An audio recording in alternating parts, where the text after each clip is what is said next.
I'm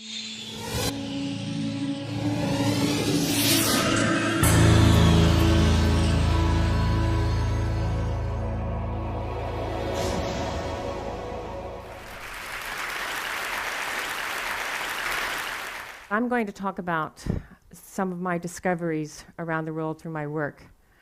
These are not discoveries of planets or new technologies or science.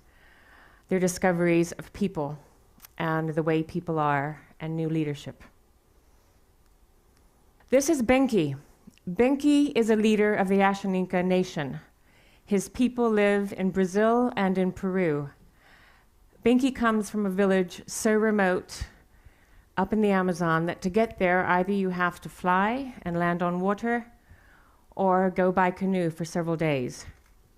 I met Benki 3 years ago in Sao Paulo when I had brought him and other leaders from indigenous peoples to meet with me and leaders from around the world because we wanted to learn from each other. We wanted to share our stories with each other. The Ashaninka people are known throughout South America for their dignity, their spirit, and their resistance, starting with the Incas and continuing through the 19th century with the rubber tappers. Today's biggest threat to the Ashaninka people and to Benki comes from illegal logging, people who come into the beautiful forest and cut down ancient mahogany trees, float them down the river to world markets. Benki knew this. He could see what was happening to his forest, to his environment, because he was taken under his grandfather's wing when he was only 2 years old to begin to learn about the forest and the way of life of his people. His grandfather died when he was only 10. And at that young age, 10 years old, Benki became the paje of his community. Now, in the Ashaninka tradition and culture, the paje is the most important person in the community. This is the person who contains within him all the knowledge, all the wisdom of centuries and centuries of life. And not just about his people, but about everything that his people's survival depended on. The trees, the birds, the water, the soil, the forest. So when he was only 10, and he became the paje, he began to lead his people. He began to talk to them about the forest that they needed to protect, the way of life they needed to nurture. He explained to them that it was not a question of survival of the fittest. It was a question of understanding what they needed to survive and to protect that. 8 years later, when he was a young man of 18, Benki left the forest for the first time. He went 3,000 miles on an odyssey to Rio, to the Earth Summit, to tell the world what was happening in his tiny little corner. And he went because he hoped the world would listen. Some did, not everybody. But if you can imagine this young man with his headdress and his flowing robe, learning a new language, Portuguese, not to mention English, going to Rio, building a bridge to reach out to people he'd never met before, a pretty hostile world. But he wasn't dismayed. Benki came back to his village full of ideas, new technologies, new research, new ways of understanding what was going on. Since that time, he's continued to work with his people, and not only the Ashaninka nation, but all the peoples of the Amazon and beyond. He's built schools to teach children to care for the forest. Together, he's led the reforestation of over 25% of the land that had been destroyed by the loggers. He's created a cooperative to help people diversify their livelihoods, and he's brought the internet and satellite technology to the forest, both so the people themselves could monitor the deforestation, but also so that they could speak from the forest to the rest of the world. If you were to meet Benki and ask him, why are you doing this? Why are you putting yourself at risk? Why are you making yourself vulnerable to what is often a hostile world? He would tell you, as he told me, I asked myself, he said, what did my grandparents and my great-grandparents do to protect the forest for me? And what am I doing? So when I think of that, I wonder, what our grandchildren and our great-grandchildren, when they ask themselves that question, I wonder how they will answer. For me, the world is veering towards a future we don't much want when we really think about it deep inside. It's a future we don't know the details of, but it's a future that has signs, just like Binky saw the signs around him. We know we are running out of what we need. We're running out of fresh water. We're running out of fossil fuels. We're running out of land. We know climate change is going to affect all of us. We don't know how, but we know it will. And we know that there will be more of us than ever before, 5 times as many people in 40 years than 60 years ago. We are running out of what we need. And we also know that the world has changed in other ways, that since 1960, there are 1/3 as many new countries that exist as independent entities on the planet. Egos, systems of government, figuring it out, massive change. And in addition to that, we know that 5 other really big countries are going to have a say in the future, a say we haven't even really started to hear yet. China, India, Russia, South Africa, and Binky's own Brazil, where Binky got his civil rights only in the 1988 Constitution. But you know all that. You know more than Binky knew when he left his forest and went 3,000 miles. You also know that we can't just keep doing what we've always done, because we'll get the results we've always gotten. And this reminds me of something I understand Lord Salisbury said to Queen Victoria over 100 years ago when she was pressing him, please change. He said, change? Why change? Things are bad enough as they are. We have to change. It's imperative to me when I look around the world that we need to change ourselves. We need new models of what it means to be a leader. We need new models of being a leader and a human in the world. I started life as a banker. Now, I don't admit to that to anybody but my very close friends. But for the past 8 years, I've done something completely different. My work has taken me around the world, where I've had the real privilege of meeting people like Binky and many others who are making change happen in their communities. People who see the world differently, who are asking different questions, who have different answers, who understand the filters that they wear when they go out into the world. This is Sanghamitra. Sanghamitra comes from Bangalore. I met Sanghamitra 8 years ago when I was in Bangalore organizing a workshop with leaders of different NGOs working on some of the hardest aspects of society. Sanghamitra didn't start life as a leader of an NGO. She started her career as a university professor, teaching English literature. But she realized that she was much too detached from the world doing that. She loved it, but she was too detached. And so in 1993, a long time ago, she decided to start a new organization called Samraksha, focused on one of the hardest areas, one of the hardest issues in India, anywhere in the world at the time, HIV/AIDS. Since that time, Samraksha has grown from strength to strength and is now one of the leading health NGOs in India.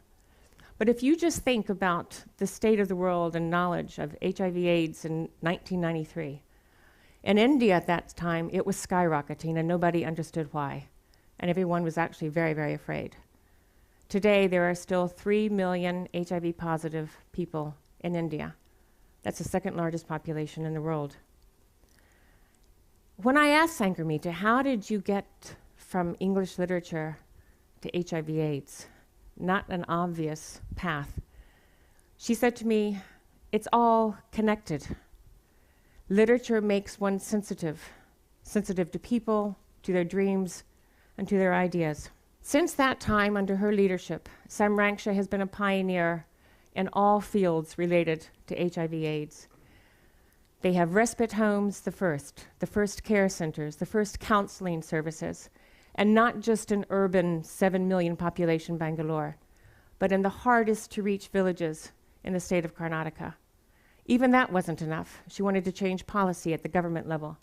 10 of their programs that she pioneered are now government policy and funded by the government. They take care of 20,000 odd people today in over 1,000 villages around Karnataka. She works with people like Murali Krishna. Murali Krishna comes from one of those villages. He lost his wife to AIDS a couple of years ago, and he's HIV positive. But he saw the work, the care, the compassion that Sanghamitra and her team brought to the village, and he wanted to be part of it. He's a Leaders Quest Fellow, and that helps him with his work. They've pioneered a different approach to villages. Instead of handing out information in pamphlets, as is so often the case, they bring theater troupes, songs, music, dance, and they sit around and they talk about dreams. Sanghamitra told me just last week she had just come back from 2 weeks in the villages, and she had a real breakthrough. They were sitting in a circle talking about the dreams for the village. And the young women in the village spoke up and said, "We've changed our dream. Our dream is for our partners, our husbands, not to be given to us because of a horoscope, but to be given to us because they've been tested for HIV." If you were lucky enough to meet Sanghamitra and ask her why and how have you achieved so much, she would look at you and very quietly, very softly say, "It just happened. It's the spirit inside." This is Dr. Fan Jianchuan. Jianchuan comes from Sichuan province in southwest China. He was born in 1957, and you can imagine what his childhood looked like and felt like, and what his life has been like over the last 50 tumultuous years. He's been a soldier, a teacher, a politician, a vice mayor, and a businessman. But if you sat down and asked him, "Who are you really, and what do you do?" he would tell you, "I'm a collector, and I curate a museum." I was lucky. I had heard about him for years, and I finally met him earlier this year at his museum in Chengdu. He's been a collector all of his life, starting when he was 4 or 5 in the early 1960s. Now just think of the early 1960s in China. Over a lifetime, through everything, through the Cultural Revolution and everything afterwards, he's kept collecting, so that he now has over 8 million pieces in his museums documenting contemporary Chinese history. These are pieces that you won't find anywhere else in the world, in part because they document parts of history Chinese choose to forget. For example, he's got over 1 million pieces documenting the Sino-Japanese War, a war that's not talked about in China very much, and whose heroes are not honored. Why did he do all this? Because he thought a nation should never repeat the mistakes of the past. So, from commissioning slightly larger-than-life bronze statues of the heroes of the Sino-Japanese War, including those Chinese who then fought with each other and left mainland China to go to Taiwan, to commemorating all the unknown ordinary soldiers who survived by asking them to take prints of their hands. He is making sure, one man is making sure that history is not forgotten. But it's not just Chinese heroes he cares about. This building contains the world's largest collection of documents and artifacts commemorating the US role in fighting on the Chinese side in that long war, the Flying Tigers. He has 9 other buildings that are already open to the public, filled to the rafters with artifacts documenting contemporary Chinese history.